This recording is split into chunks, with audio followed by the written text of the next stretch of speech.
اللقاء۔ اللہ سبحانہ وتعالیٰ نے سورہ فاتحہ کے اندر پہلے اپنی عظمت شان بیان فرمایا کہ دنیا میں جتنی تعریفیں ہوتی ہیں حقیقت میں وہ اللہ تعالیٰ کی تعریف ہوتی ہے۔ میرے شیخ شاہ عبد الغنی صاحب رحمۃ اللہ علیہ نے فرمایا تھا کہ الحمدللہ کی تفسیر میں کہ بندہ اللہ کی تعریف کرے یا اللہ بندے کی تعریف کرے یا بندہ بندے کی تعریف کرے یا اللہ خود اپنی تعریف کرے۔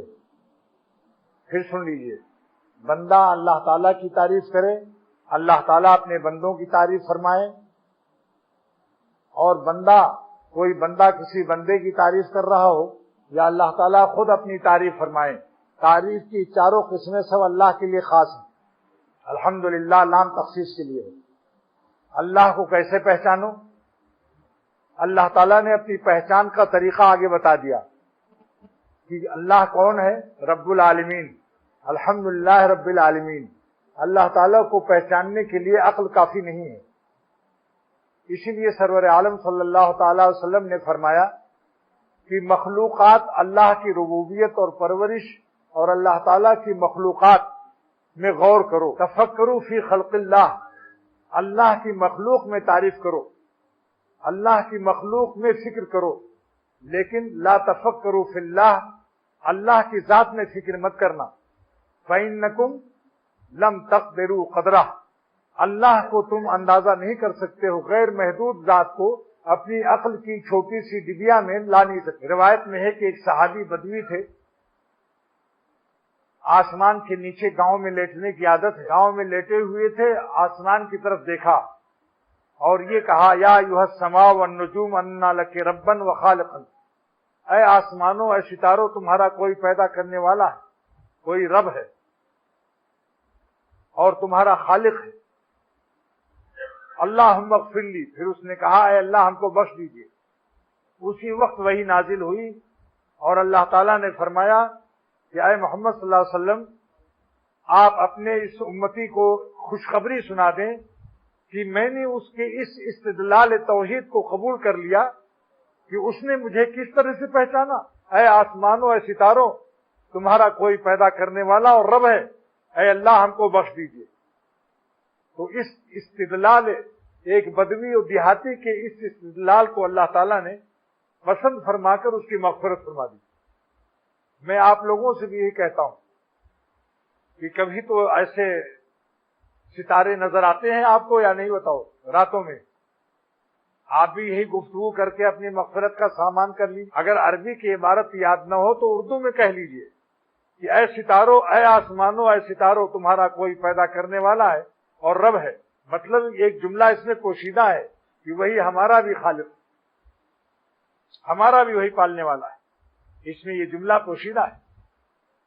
پھر اللہم اغفر لی، اللہ ہم کو بخش دیجیے، ان الفاظ میں مغفرت کا سامان ہے۔ شاپنگ کر لیجئے، شاپنگ آج کل بازاروں میں سودا خریدتے ہو، اللہ تعالیٰ کی مغفرت کا سودا خرید لو۔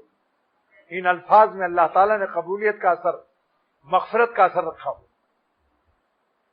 لہذا جب آسمان پر نظر ہو، ستارے نظر آئیں، تو اب جو عربی داں ہیں مولانا لوگ، وہ تو یہ کہتے ہیں یا ایھا السماء والنجوم ان لک ربا وخالقا، اے آسمانوں ستاروں تمہارا کوئی خالق اور پالنے والا ہے۔ اللہم اغفر لی، اے خدا ہم کو بخش دیجیے، انشاءاللہ مغفرت ہو جائے گی، کیونکہ یہ اللہ کی رحمت کے دروازے قیامت تک کے لیے کھلے۔ تو سرور عالم صلی اللہ علیہ وسلم نے فرمایا کہ مخلوقات میں فکر کرو۔ اللہ تعالیٰ فرماتے ہیں یذکرون اللہ قیاما وقعودا وعلی جنوبہم، میرے خاص بندے اللہ کو جب اٹھتے ہیں تو کہتے ہیں اللہ، جب بیٹھتے ہیں تو کہتے ہیں اللہ، جب کروٹ بدلتے ہیں تو کہتے ہیں اللہ۔ یہ کیا معنی ہے؟ عشق و محبت سکھا رہے ہیں کہ عاشقوں کا شیوا یہ ہونا چاہیے کہ اٹھتے بیٹھتے چلتے پھرتے ہم کو یاد کرتے رہو۔ اگر مچھلی ایک سیکنڈ کے لیے دریا سے الگ ہو جائے گی تو مچھلی کی موت ہے، اگر تم ہم کو ایک لمحے کو بھول جاؤ گے انسانوں تو تمہاری موت ہو جائے گی، موت ایمانی ہو جائے گی۔ جانور تو زندہ ہے، تم بھی جانوروں کی طرح زندہ رہو گے، لیکن ایمانی زندگی تمہاری قائم نہ رہے۔ اس کے بعد فرمایا کہ اور میرے خاص بندے ذکر کے ساتھ ساتھ ایک کام اور کرتے ہیں کہ آسمانوں میں، زمینوں میں، سمندر میں، پہاڑوں میں اللہ کی مخلوق میں غور کرتے ہیں کہ کیا شان ہے اس کی. اتنی بڑی دنیا جس پر ہم آپ بیٹھے ہیں، 24,000 میل کا دائرہ ہے اور 8,000 کا قطر ایسے ہے. پہاڑ اور سمندر سب بھرا ہوا ہے. نیچے کوئی سپورٹنگ ستون پلر نہیں ہے، ایک کھمبا نیچے نہیں لگا ہوا ہے. وہ زمانہ گیا جب نانی اماں کہتی تھیں اور دادی اماں کہ ایک بیل کے سینگ پر ہے دنیا، سال بھر میں وہ سینگ بدلتا ہے، تھک جاتا ہے بیچارہ، سال بھر میں تھکتا ہے، پہلے نہیں تھکتا. اس کے بعد ایک سینگ سے دنیا کو اٹھا کر دوسری سینگ پر لاتا ہے تو بھیا پھر زلزلہ آ جاتا ہے. یہ ہماری دادی بتایا کرتی تھی. لیکن اب وہ زمانے ختم ہو گئے. سائنسی دور نے بتا دیا کہ اتنی بڑی دنیا کے نیچے کوئی ستون نہیں، اللہ تعالیٰ کے حکم سے قائم ہے. اتنے بڑے مالک ہیں کہ جو زمین کو، ستاروں کو، سورج کو، چاند کو بغیر خونی کمبا قائم کیے ہوئے ہیں، تو وہ اللہ تعالیٰ پھر اپنے بندے کے دل کو دین پر قائم نہیں رہ سکتے. اللہ تعالیٰ اپنے بندوں کے دل کو دین پر قائم نہیں رہ سکتے، مگر چاہتے ہیں کہ فریاد کرو تب دیں گے. مانگنے کا انتظار ہے وہاں. اسی لیے سرور عالم صلی اللہ علیہ وسلم نے بروایت بخاری شریف یہ دعا سکھا دی. یوں کہو اللہ سے. حضرت ام سلمہ رضی اللہ تعالیٰ عنہ سے پوچھا گیا کہ اے میری ماں، حضور صلی اللہ علیہ وسلم کی باری جب آپ کے ہاں ہوتی ہے تو کون سی دعا زیادہ پڑھتے ہیں؟ آپ کے ہاں جب رہتے ہیں، ہماری ماں ہیں، آپ کی بیوی ہیں حضور صلی اللہ علیہ وسلم کی، حضرت ام سلمہ رضی اللہ تعالیٰ عنہ. صحابی نے پوچھا کہ آپ کے ہاں جب باری پر کیا پڑھتے ہیں زیادہ سرور عالم صلی اللہ علیہ وسلم؟ تو فرمایا کہ حضور صلی اللہ علیہ وسلم یہ دعا پڑھتے ہیں کثرت سے، یا مقلب القلوب، اے دلوں کے بدلنے والے، ثبت قلبی علی دینک، ہمارے دل کو دین پر قائم رکھیے. تو جو مانگے گا اس کو دیں گے. گڑ گڑا کے جو مانگتا ہے جام، ساقی دیتا ہے اس کو میں گلفام، اور ناز و نخرے کرے جو میں آشام، ساقی رکھتا ہے اس کو تشنا کام. جو اللہ سے گڑ گڑا کے مانگتا ہے اللہ تعالیٰ اس کو استقامت دیتے ہیں. اس لیے وہ علماء نے لکھا ہے کہ جس کی استقامت خطرے میں رہتی ہو، کبھی توبہ کرتا ہے، کبھی توبہ توڑتا ہے، چند دن تو مستقیم رہتا ہے، بعد میں ٹیڑھا راستہ گناہوں کا. ایسے شخص کو یا حی یا قیوم پڑھنا چاہیے. اس میں عزم ہے کہ اے زمین اور آسمانوں کو سنبھالنے والے، چھوٹا سا دل سنبھالنا آپ پر کیا مشکل ہے. اور یہ بخاری شریف کی دعا، یا مقلب القلوب ثبت قلبی علی دینک، پڑھتے رہو، کثرت سے پڑھتے رہو. جو لوگ پڑھتے ہیں وہ کبھی پڑھتے ہیں، کثرت سے نہیں پڑھتے، اس لیے محرومی کا سبب یہ ہے. آپ بتاؤ کہ ایک گلاس پانی چاہیے، یا ڈاکٹر نے دوا بتایا کہ اس کو 1 تولہ یہ دوا پینی چاہیے، یا 1 گلاس اس کا شربت پلا دو ورنہ مر جائے گا، آپ 1 چمچہ پلائیں گے، بچے گا؟ تو جب حضور صلی اللہ علیہ وسلم معصوم ہو کر کثرت سے اس کو پڑھتے تھے تو ہم کو آپ کو کتنا پڑھنا چاہیے؟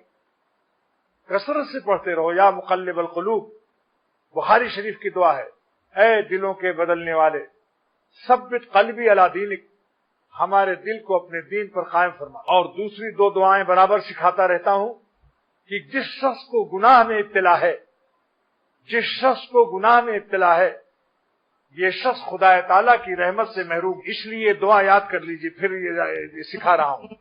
اللہم ارحمنی بترک المعاصی، اے خدا مجھ پر وہ رحمت نازل کر دے جس سے گناہ چھوڑنے کی توفیق ہو جاتی.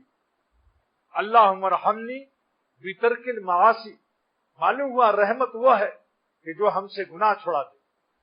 معلوم ہوا جو گناہ میں مبتلا ہے یہ ظالم خدا تعالیٰ کی رحمت سے اپنی خباثتوں نالائقیوں سے اپنے کو محروم کر رہا ہے. اللہم ارحمنی، پڑھو بھائی، بترک المعاصی، اے خدا اپنی رحمت سے ہمیں گناہ چھوڑنے کی توفیق دے. ولا تشقنی بمعصیتک، پڑھو، ولا تشقنی بمعصیتک، اور اپنی نافرمانی سے مجھ کو بدنصیب بدبخت نہ بنا. معلوم گناہ انسان کو بدبخت کرتے ہیں، بدنصیب کرتے ہیں، اور تقوی انسان کو اللہ کی رحمت کی گود میں لے جاتا ہے. اور توبہ کی سواری اس قدر تیز رفتار ہے کہ دنیا میں کوئی سواری، کوئی راکٹ ایسا نہیں ہے جو دم میں اللہ تک پہنچ جائے. لیکن معروی فرماتے ہیں مرکب توبہ عجائب مرکبست، مرکب توبہ عجائب مرکبست، توبہ کی سواری عجیب و غریب سواری ہے. تا فلک تازد تا فلک تازد بیک لہجہ ز پست، ایک سیکنڈ میں آسمان تک اڑا کے لے جاتی ہے، اللہ سے ملا دیتی، اور اسی وقت وہ بندہ جو خباثت سے اور گناہوں سے دور تھا اللہ سے، توبہ کے صدقے میں وہ دوری قریب ہوا اور محبوب بھی ہو گیا۔ التائب و حبیب اللہ، یعنی الذی تاب کان حبیب اللہ، جو توبہ کرتا ہے فوراً اللہ کا محبوب ہو جاتا ہے۔ اچھا یہ بتلائیے کہ گناہ اچھی چیز ہے یا خراب چیز؟ تو خراب چیز کو چھوڑنا اچھا ہے یا اس کو پالنا؟ بھئی گناہ اچھی چیز ہے یا خراب؟ تو خراب چیز کو چھوڑ دینا چاہیے، چھوڑ کر خوش ہونا چاہیے۔ بس ایک بات اور عرض کرتا ہوں، بعض لوگ مخلوق کے سامنے گناہ سے بچتے ہیں۔ دو چار دوست بیٹھے ہوں تو وہاں اس کے سامنے گناہ سے بچتے ہیں یا نہیں؟ بتاؤ کیوں؟ کہ اس مخلوق میں ذلیل ہو جاؤں گا، یا یہ مخلوق مجھ سے انتقام لے سکتی ہے۔ لیکن میں یہ پوچھتا ہوں کہ جس خلوت و تنہائی میں انسان گناہ کرتا ہے اس وقت خدا اس کے ساتھ ہے یا نہیں؟ تو مخلوق زیادہ طاقتور ہے یا خالق زیادہ طاقتور ہے؟ تو بڑی طاقت کے سامنے تو گناہ کرتے خوف نہ لگا، اور مخلوق کے ڈر سے گناہ چھوڑ رہا ہے۔ آپ سوچو، اللہ تعالیٰ فرماتے ہیں وَهُوَ مَعَكُمْ أَيْنَمَا كُنْتُمْ، جہاں بھی تم ہو اللہ تمہارے ساتھ ہے۔ اتنی عظیم الشان طاقت آپ کے حجروں کمروں میں ہے، کوٹھریوں میں ہے، کوٹھریوں میں۔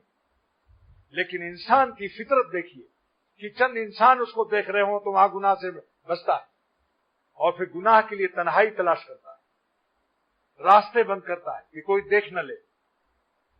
لیکن وہ ذات پاک جو مخلوق سے بے شمار گنا عظیم الشان و عظیم القدرت ہے، وہ وہی ساتھ میں ہے۔ وَهُوَ مَعَكُمْ أَيْنَمَا كُنْتُمْ، بندروں سے ڈر گیا اور شیر سے نہ ڈرا۔ اس ظالم سیاح کا ڈاکٹر جمعہ کو دکھلانا چاہیے۔ ایسا بے وقوف سیاح جو جنگل میں بندروں سے ڈر رہا ہو اور لومڑیوں سے ڈر رہا ہو مگر شیر کے سامنے سینہ تانے ہوئے، کیا ہوگا اس کا حال؟ جو اللہ تعالیٰ سے نہیں ڈرتا۔ اللہ حضور صلی اللہ علیہ وسلم کے قربان جائیے، سرور عالم صلی اللہ علیہ وسلم پر لاکھوں لاکھوں کروڑوں کروڑوں صلاۃ و سلام نازل ہو، کیسی پیاری دعا سکھا دی۔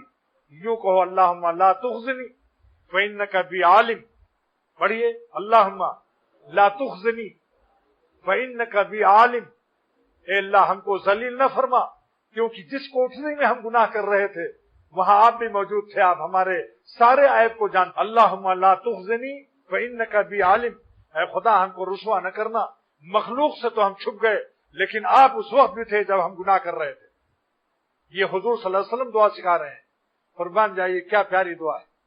اللہم لا تخزنی فإنک بی عالم، پس تحقیق کہ آپ خوب جانتے ہیں جو ہم تنہائیوں میں، خلوتوں میں، کوٹھریوں میں، حجروں میں چھپ چھپ کے جو گناہ کرتے ہیں، اے خدا آپ وہیں ہوتے ہیں، اور آپ اپنی قدرت قاہرہ کے ساتھ اور اپنی چشم کے آنکھوں کے ساتھ دیکھتے ہیں۔ لیکن آپ کا کمال حلم و کرم ہے کہ آپ جلدی بدلہ نہیں لیتے، موقع دیتے ہیں کہ شاید اب توبہ کر لے، شاید اب توبہ کر لے۔ ولا تشقنی بمعصیتک، اور اپنی نافرمانی سے، ہاں اللہم لا تخزنی فإنک بی عالم ولا تعذبنی فإنک علی قادر، اور آپ مجھ کو عذاب سے بچائیے کیونکہ آپ مجھ پر پوری طاقت رکھتے ہیں، جو چاہیں کر دیں، چاہے تو دم میں کینسر پیدا کر دیں، چاہے تو گردے بیکار کر دیں، چاہے تو موٹروں سے ایکسیڈنٹ کرا دیں، چاہے تو فالج گرا دیں، اتنی بیماریاں پیدا کر دیں کہ اس کی چیخ سے پورا اسپتال لرز جائے۔ میں نے بنگلہ دیش میں ایک اسپتال میں دیکھا، اس کا پیشاب بند تھا، گردے میں درد تھا، اتنا زور سے چلا رہا تھا کہ ہاسپٹل کی حدود سے دور دور تک آواز جا رہی تھی۔ اے خدا ہم سب کو بچا اور ہم پر ہماری نافرمانیوں کی وجہ سے ہم پر عذاب نازل نہ فرما۔ یہ دعائیں سیکھ لیجئے، پوچھ لیجئے اگر اس وقت۔ اسی لیے عرض کرتا ہوں کہ ایک چھوٹی سی کتابچی، ڈائری ساتھ رکھو اور ایک قلم رکھو ساتھ میں۔ یہ طریقہ طالب علموں کا ہے۔ اب کوئی دعا ہے فوراً نکالا اور نوٹ کر لیا، یہ بزرگوں کا طریقہ ہے۔ مفتی شفیع صاحب رحمۃ اللہ علیہ نے فرمایا کہ میں جا رہا تھا حقیق الامت کے ساتھ خانقاہ سے گھر تک، راستے میں حقیق الامت نے کاغذ نکالا اور پنسل نکالی، معلوم ہوا یہ طریقہ اللہ والوں کا چلا آ رہا ہے۔ ہمارے آپ کے پردادا، آخر ان کے طریقے کو ہم کیوں نہیں سیکھتے؟ ایک پنسل کاغذ ہم بھی ساتھ رکھیں. حضرت نے پنسل نکالا, کاغذ سے کچھ لکھ کاغذ پر لکھا اور پھر اس کو جیب میں ڈال دیا اور فرمایا مفتی شفیع صاحب میں نے کیا کیا؟ فرمایا حضرت آپ نے کیا کیا؟ یہ کیا کہ پنسل نکال کر کاغذ پر کچھ لکھا اور جیب میں رکھ لیا. فرمایا کہ دیکھو ایک بات کی یاد آ رہی تھی کہ بھول نہ جاؤں, دل اس میں پھنس گیا تھا, اب دل کا بوجھ میں نے کاغذ پر رکھ دیا اور دل کو میں نے اللہ کے لیے خالی کر لیا, تو دوستو ایک کاغذ چھوٹی سی ڈائری 2 روپے کی ملتی ہے. اگر آج آپ اس وقت جس ہوتی تو آپ جلدی سے یہ دعا نوٹ کر لیتے یا نہیں بولو؟ طالب علم استاد کی حیثیت ہوتی ہے, جو واز کہتا ہے اس کی حیثیت استاد کی ہوتی ہے, وہاں جلدی سے اپنا نوٹ کر لو. اللہم لا تخزنی فإنک بی عالم, اے اللہ آپ مجھے ذلیل نہ فرمانا کیونکہ آپ میرے گناہوں سے باخبر ہیں. مخلوق سے تو چھپ گئے مگر اے میرے خالق آپ سے ہم کہاں چھپ سکتے ہیں, کہاں چھپ سکتے. ولا تعذبنی فإنک علی قادر, اور ہمیں عذاب نہ دیجیے کہ آپ کو ہم پر پوری قدرت ہے, جو چاہے سو کر دیں. آپ بتاؤ زمین پھاڑ دیں اور دھسا دیں, ہے اللہ کو قدرت یا نہیں؟ دوستو جرأت کرنے والا, نافرمانی پر جرأت کرنے والا, اس کی عقل پر عذاب ہے, قہر ہے, شیطان کا نشہ اس پر ہے. مولانا رومی فرماتے ہیں رحمت اللہ علیہ, الشراب قہر چوں مستی دہی, اے خدا جس کو آپ اپنے قہر اور عذاب کی مستی دیتے ہیں, نیستہارا صورت ہستی دہد, تو فانی ان مٹی کی شکلوں میں اس کو پتہ نہیں کیا نظر آتا. نیستہارا صورت ہستی دہد, مردے یہی لاشیں جو لاشیں ہیں, مگر انہی کے اندر اس کو پاگل ہو جاتا ہے دیکھ. کیوں دیکھا؟ اسی لیے دیکھنا ہی حرام ہے, دیکھنا ہی اسی لیے حرام ہے کہ تاکہ تم پاگل نہ ہو جاؤ. صورتوں کو حسن دینے والے نے حکم دیا ہے کہ میں نے ان کو ایسا جمال اور صورت دی ہے کہ خبردار دیکھنا مت ورنہ عقل تمہاری خراب ہو جائے. لیکن اللہ تعالیٰ کا جس پر عذاب ہوتا ہے یہ قہر الہی کی علامت ہے کہ فانی چیزوں سے دل لگا بیٹھے. اور ایک بات حکیم امت کی یاد آ گئی, بار بار کہتا ہوں, جس شخص کو اپنے گناہ پر پریشانی اور ندامت نہ ہو تو سمجھ لو یہ اللہ تعالیٰ کے عذاب میں مبتلا ہے. جیسا کہ ابلیس کو آج تک شرمندگی نہیں ہے. بتاؤ بھائی ابلیس کو ندامت ہے؟ اس ظالم کو ندامت کہاں ہے؟ آج تک اس کو شرمندگی نہیں. لہذا گناہوں پر پریشانی کا ہونا یہ علامت اچھی ہے. بزرگوں نے فرمایا کہ جو انسان کو زہر پیٹ میں جائے اور قے ہو جائے تو سمجھ لو اچھا ہو جائے گا, تو گناہ کر کے دل میں پریشانی ہو جائے اور رونے لگے تو سمجھ لو اس نے قے کر دیا. آج توبہ 2 رکعت پڑھ کے اللہ سے رو. دوستو یہ مناجات مقبول جو ملتی ہے یہاں بھی دستیاب ہے کتب خانے مظہری سے. اس میں 7 منزلیں ہیں. ہر روز کی دعا پڑھ لیں تو یہ ساری دعائیں آ جائیں. 5 منٹ 10 منٹ لگیں گے. ایک منزل روزانہ پڑھ لیجئے. مناجات میرے شیخ شاہ عبد الغنی رحمت اللہ علیہ 7 منزل روزانہ پڑھتے تھے اور سب زبانی یاد. ہم آپ ایک منزل بھی اگر پڑھ لیں تو بڑی چیز ہے. آپ انشاءاللہ روزانہ ایک منزل پڑھیں سب دعائیں یاد ہو جائیں گی. بھئی سال 6 مہینے جب پڑھو گے تو خود بخود بغیر ارادہ, اگر ارادہ بھی کرو کہ ہم یاد نہیں کریں گے لیکن آپ 6 مہینے پڑھ کے دیکھیے سب دعائیں یاد ہو جائیں گی. قرآن شریف کی دعائیں اور حضور صلی اللہ علیہ وسلم کی ارشاد فرمودہ دعائیں, اس کا معمول بنا لو. جو شیخ نے ذکر بتایا اس پر عمل کریں اور ایک پارہ تلاوت کر لیں, آدھا پارہ صحیح جتنا ہو سکے, ورنہ 10 آیت تو تلاوت کر لیں ورنہ قیامت کے دن مواخذہ ہوگا کہ اللہ فرمائیں گے تم نے میرا کلام پڑھ کر طاق میں رکھ دیا تھا. کم سے کم 10 آیت تو پڑھ لو بھائی, 1 منٹ کا کام 2-3 منٹ, لیکن اللہ والوں کا کام یہ نہیں ہے. آدھا پارہ پڑھو بھائی, 1 پارہ پڑھو, 1 پارہ تلاوت قرآن شریف, آپ 1 منزل مناجات مقبول, اور جو شیخ نے بتایا ہے وہ انشاءاللہ محروم نہیں رہے گا. اتنا دل میں نور آ جائے گا کہ گناہ کرنے کی اس میں ہمت ہی. آپ بتلائیے, ایک صاحب نے ایک مہمان سے کہا اس کمرے میں سو جائیے. اس کمرے میں شیر کا بچہ منہ ادھر کیے ہوئے کونے میں بندھا ہوا تھا زنجیر میں, لیکن اتنا فاصلہ تھا کہ شیر اس کو کھا نہیں سکتا تھا. دور بچھایا اور زنجیر, لوہے کی زنجیر میں شیر کو باندھا ہوا تھا. رات کو اس کو پیشاب لگا, پیخانہ اور باہر لیٹرین. اب جو اس نے دیکھا تو شیر کا منہ اس کی طرف تھا. شیر کی آنکھیں اندھیری رات میں لال انگارہ معلوم ہوتی، سرخ انگارہ. بس اس نے جو دیکھا، اور ٹارچ بھی تھی، ٹارچ کو بھی جلا کے دیکھا تو پورا شیر. لیٹرین جانے کی ضرورت نہیں، جو ایکسپورٹ کرنا تھا وہ وہیں چادر پر سب کچھ نکل گیا، لیکن بھاگا، ہکتا ہوا بھاگا، اور پھر رات بھر نہیں سویا وہاں. اور صبح میزبان سے لڑائی کی کہ تم نے تو میرا ہارٹ فیل کر دیا ہوتا.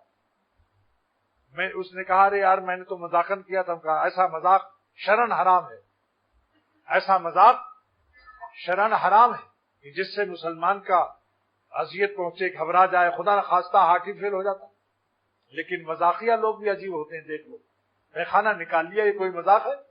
ایسا مذاق جس سے پیخانہ آدمی نکال لے. لیکن مجھے یہ مثال یہ بتانی ہے کہ ایک شیر کے ڈر سے یہ حال ہو گیا، مگر شیر کے پیدا کرنے والے سے جو نہیں ڈرتا.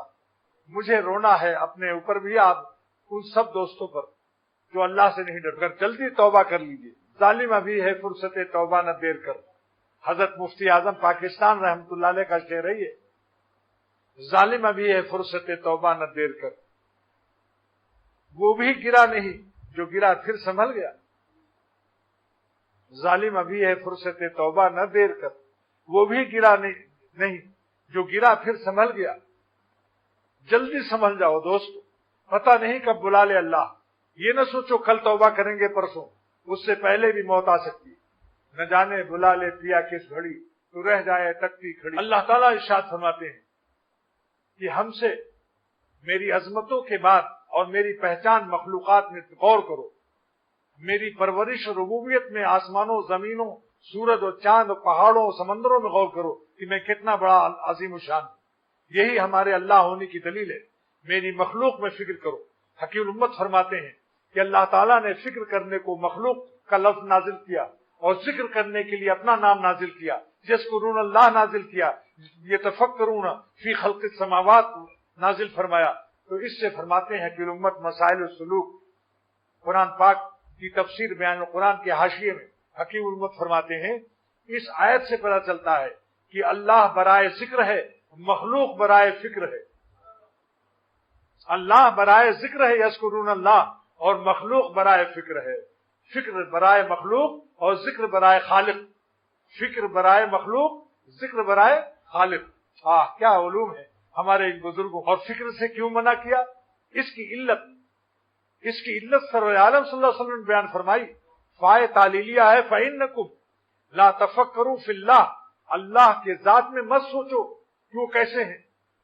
فإنکم یہ فائے تعلیلیہ ہے، بس تحقیق کہ تم، چونکہ تم لوگ اللہ تعالیٰ کو اپنی عقل کے ڈبیا میں اور عقل کے برتن میں نہیں لا سکتے ہو. عقل تمہاری محدود، اللہ تعالیٰ کی ذات غیر محدود. غیر محدود کو محدود میں کیسے لا سکتے ہو؟ جبکہ محدود اپنے بڑے محدود کو اندر نہیں لا سکتا. گلاس سراہی کو اپنے اندر نہیں لا سکتا. سراہی اپنے اندر مٹکے کو نہیں لا سکتی. مٹکا اپنے اندر حوض کو نہیں لا سکتا. حوض اپنے اندر دریا کو نہیں لا سکتا. دریا اپنے اندر سمندر کو نہیں لا سکتا. جبکہ سب محدود ہیں. یہ جب چھوٹے محدود بڑے محدود کو نہیں لا سکتے اپنے اندر، تو خدا تعالیٰ تو غیر محدود ہے. ہم محدودوں کے اندر کیسے آ سکتے ہیں؟ اکبر الہ آبادی نے کہا تھا، جج اکبر الہ آبادی نے، کہ تو دل میں تو آتا ہے سمجھ میں نہیں آتا. تو دل میں تو آتا ہے سمجھ میں نہیں آتا، میں جان گیا بس تیری پہچان یہی ہے. تو دل میں تو آتا ہے سمجھ میں نہیں آتا، میں جان گیا بس تیری پہچان یہی ہے. اسی لیے اللہ تعالیٰ دل میں، اہل اللہ کے دل میں آ جاتے ہیں، دل میں نظر دے دیتے ہیں. وہ اپنے قلب کی آنکھوں سے اللہ کو دیکھتا ہے. لیکن سب سے بڑی نعمت مالک یوم الدین کے بعد الرحمن الرحیم فرمایا کہ میں نے تمہاری پرورش رحمت سے کی ہے. شیخ شاہ عبد الغنی فرماتے تھے رحمت اللہ علیہ کہ ماں کے پیٹ میں ایک لوہار اگر قینچی بناتا ہے، چاقو بناتا ہے، لوہا کو آگ میں ڈالتا ہے، پھر ہتھوڑا مارتا ہے، تب جا کے چاقو بناتا ہے. لیکن اے ظالمو، اے مجھ کو بھولنے والو، ماؤں کے پیٹ میں نے کتنے ہتھوڑے تمہیں لگائے. اس طرح سے تمہیں ترکیب و تربیت کی، ایسا بنایا کہ تمہیں احساس بھی نہیں ہوا، اور تمہاری ماں کو بھی احساس نہیں ہوا کہ کب آنکھیں بن رہی ہیں اور کب کان بن رہے ہیں، کب سینے میں دل رکھا جا رہا ہے.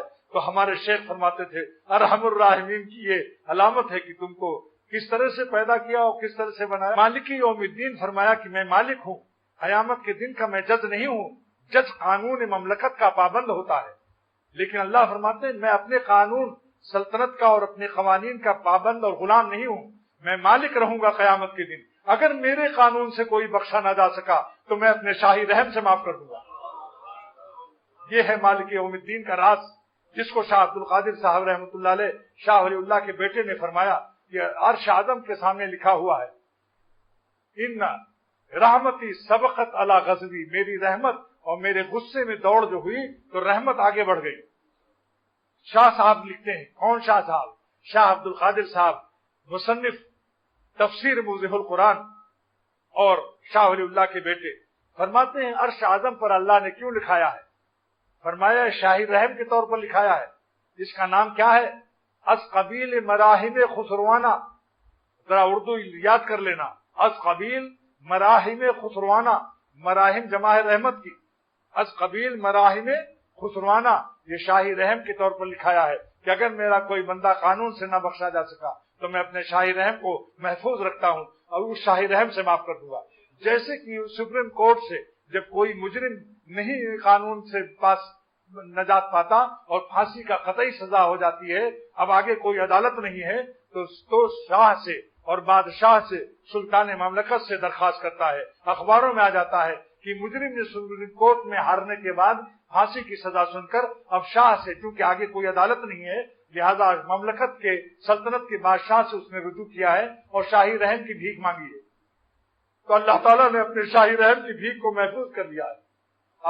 مالک یوم الدین کا راز سن لو، مالک ہے وہ، جج پابند ہوتا ہے، مالک کو کیا ہے؟ اللہ کی قضا اللہ کے سامنے محکوم ہے، قضا الہی اور اللہ کا فیصلہ خدا پر حکومت نہیں کر سکتا۔ مولانا رومی کا عنوان ہے کہ اے خدا آپ کی قضا آپ کی محکوم ہے، آپ پر حاکم نہیں ہو سکتی، اس لیے سوء قضا کو حسن قضا سے تبدیل۔ تو فرمایا کہ ایاک نعبد و ایاک نستعین کو، کہ ہم آپ ہی کے بندے ہیں، ہم نفس و شیطان کے بندے نہیں ہیں، آپ کی غلامی کرتے ہیں، مگر چونکہ نفس و شیطان ہم کو دبوچے ہوئے، ہم جنگلی سور میں کے منہ میں ہیں اور ہرن کے شکار کا ارادہ کرنے کے لیے نکلے تھے، لیکن جھاڑی سے جنگلی سور نے نکل لیا، اللہ تک پہنچنے کا ارادہ کر کے سلوک میں داخل ہوئے تھے، مگر نفس کے جنگلی سور نے ہمیں خبیث گندے اعمال میں مبتلا کر کے دبوچے ہوئے اور اپنی بڑے لمبے لمبے دانتوں سے وہ جنگلی سور ہمیں کھا رہا ہے، اور ہم دل میں سوچ رہے ہیں کہ اے خدا ہم تو ہرن کی شکار کے لیے چلے تھے، یعنی آپ تک پہنچنے کے لیے، یہ مجھ کو کیا ہو گیا؟ مہاروی فرماتے ہیں انگور کھانے کے لیے ایک کیڑا ہرا چلا، لیکن ظالم ایک پتا ہرا ہرا دیکھ کر یہ سمجھا شاید یہی انگور ہے، ساری زندگی اس کو کھاتا رہا، پتے کو،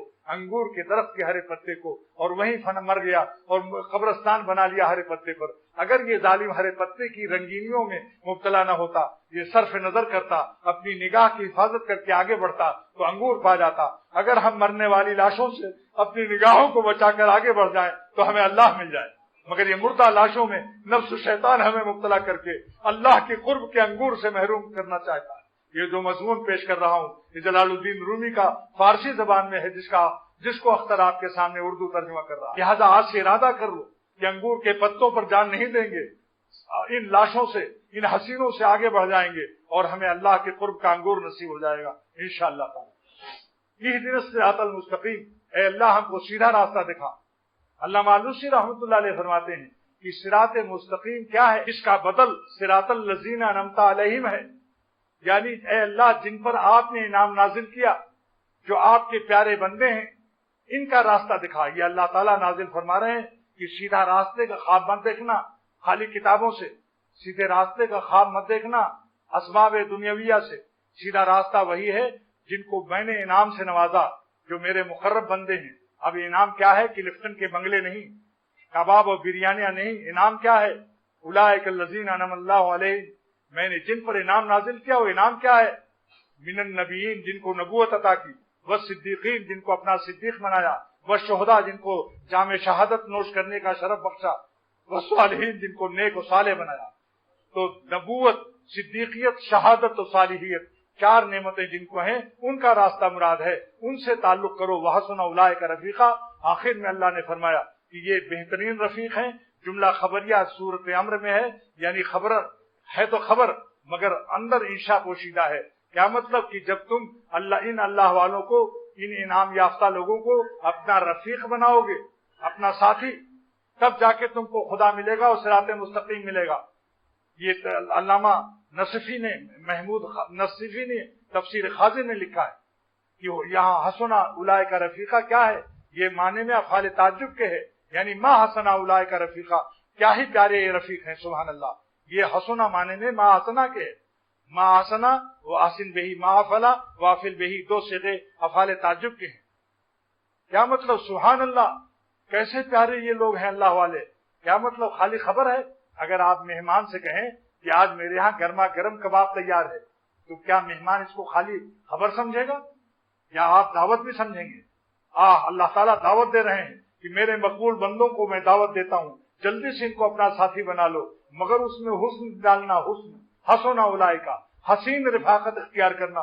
حسین رفاقت، حسین ساتھ ہونا جب ہوتا ہے جب اتباع بھی ہو، اس کے مشورے پر عمل بھی کیا جائے۔ وہ حسنا رفیقہ سے محروم ہے جو شیخ کے بتائے ہوئے طریقوں سے الگ نفس کے کہنے پر عمل۔ صراط الذین انعمت علیہم کو علامہ آلوسی رحمۃ اللہ علیہ نے فرمایا کہ جتنے اللہ والے ہیں یہ صراط مستقیم کے بدل الکل من الکل ہیں۔